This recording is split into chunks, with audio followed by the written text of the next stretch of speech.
Hello, everybody, and welcome back to the Patreon podcast. This week, I wanted to talk about the reward of finishing projects. I talked about finishing projects in the last episode. In this episode, I wanted to talk about the rewards of finishing projects. And really, one of the biggest rewards is being able to move on. And I talked a lot about having closure and having that ability to kind of remove that from your headspace. So there is room for other projects and other ideas to reside in your, active thoughts. Doing the 2-hour track challenge is, it's a lot for me. It takes up pretty much all of my Wednesday. Even though I'm only streaming for 2 hours and doing like an hour of maintenance after the stream, throughout the whole day, I'm thinking about like, man, what am I going to do today? Do I have any ideas? Is there any kind of project or something else that I can work on? Or any ideas or inspirations that I've had lately? And like that consumes a lot of my, day. And I want to, I like that. I like that idea where I'm able to kind of just go through and mindfully absorb everything that I've experienced lately and see if there's anything in there that I can translate into music and make an interesting stream.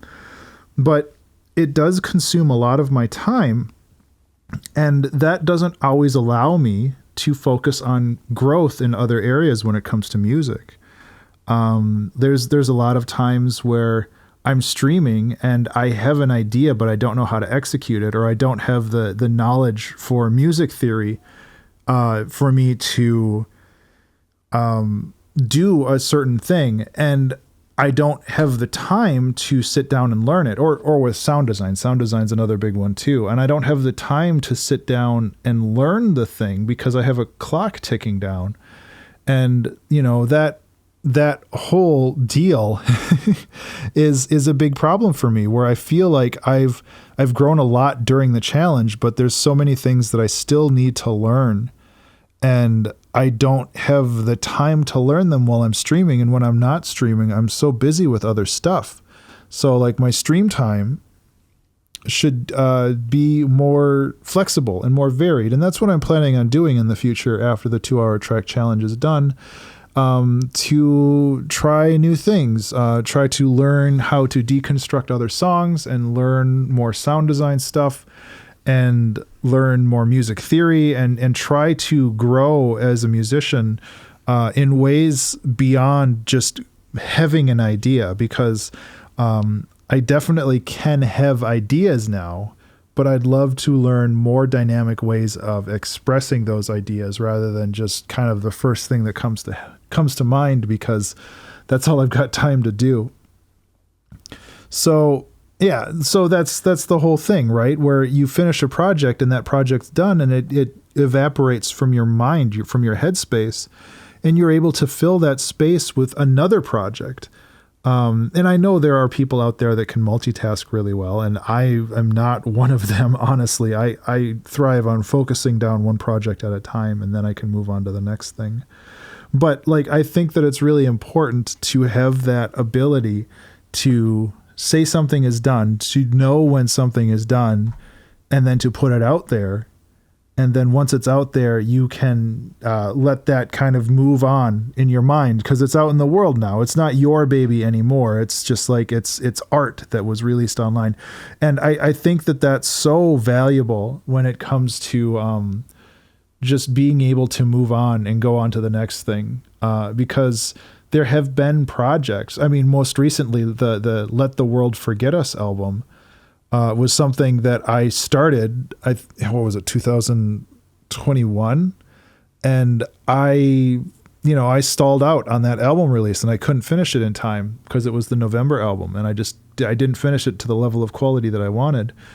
And for the next 2 years, it was a really big thorn in my side. Like, I couldn't stop thinking about this album that I started but couldn't finish. And that caused some like pretty serious creative problems for me when it comes to like working on things, because I didn't want to start a new project knowing that there was one out there already sitting and waiting for me to come back to it. And I couldn't really finish the projects. Well, I could finish the projects that I started, but like I always felt bad. It was always one of those things gnawing at the back of my mind, being like, man, I have the time. I should work on this, album again. And it was just really hard to deal with. And eventually I got back into the right headspace, and I was able to finish that album. And I'm so glad that it's out there now. Because it's not in my mind anymore. It's out in the world.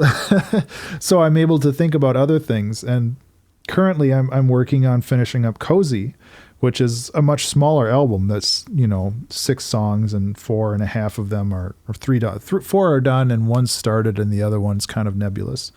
And it's just like, that's what's consuming my mind right now. And if I don't finish this, I won't have the ability to easily start other projects. And it's the same thing with game development. I finished Pandemonium, and then I had like technical problems with it.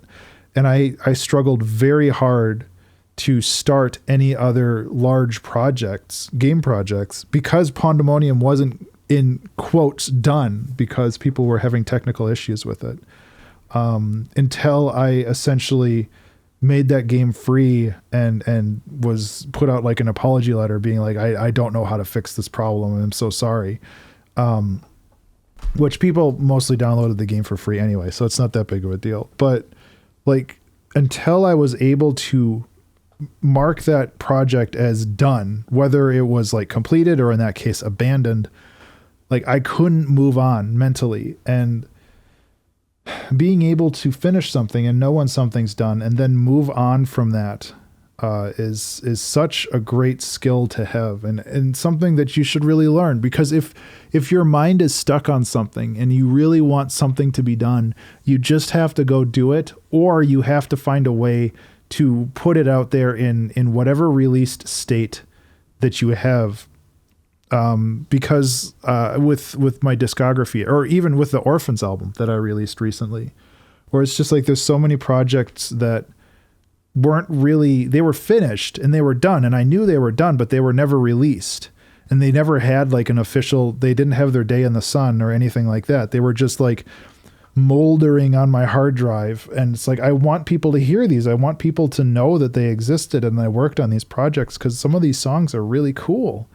And I didn't have a space for them. And so I made a space. So I was able to get them all into one place, and I don't have to worry about that anymore. I don't have to, they're not like a secret. They're out in the world now, and people can experience them. And that's really big for me. And I think that's big for a lot of artists. Obviously, I can only talk about my own personal experience, but I really think that it was important, or it is important, to have that ability to just mark something off as complete and move on with your life, so you can think about new and interesting things.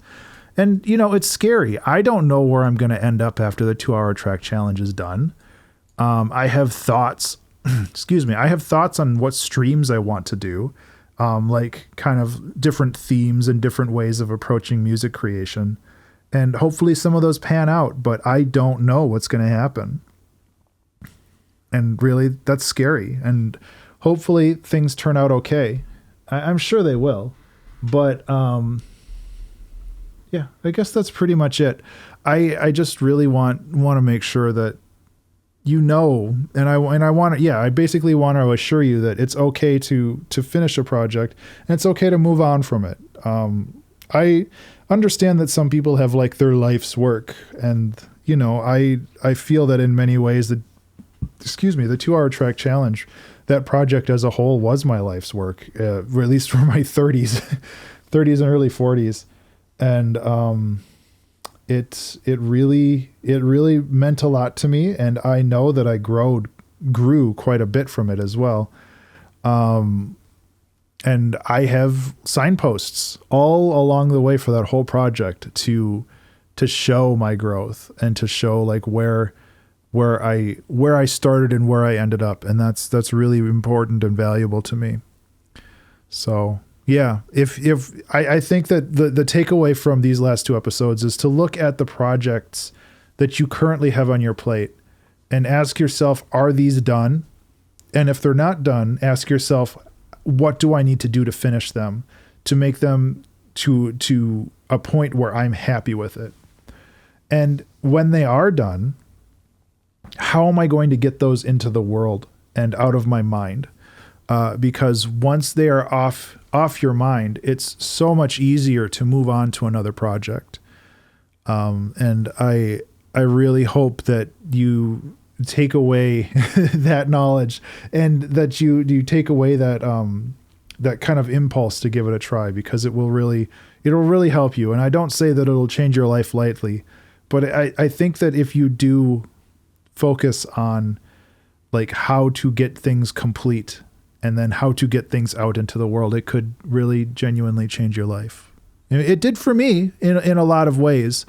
And obviously that's survivor bias, and there's a lot of other caveats to put on that. But, I think it's really, really important to be aware of that. So that's all I've got today. I hope that you, wait, I did it backwards again. Thank you so much for being a Patreon subscriber, and thank you so much for listening. I really do appreciate it. I hope that you have a fantastic Friday and a wonderful weekend, and I will talk to you in the last and final episode. Be remarkable.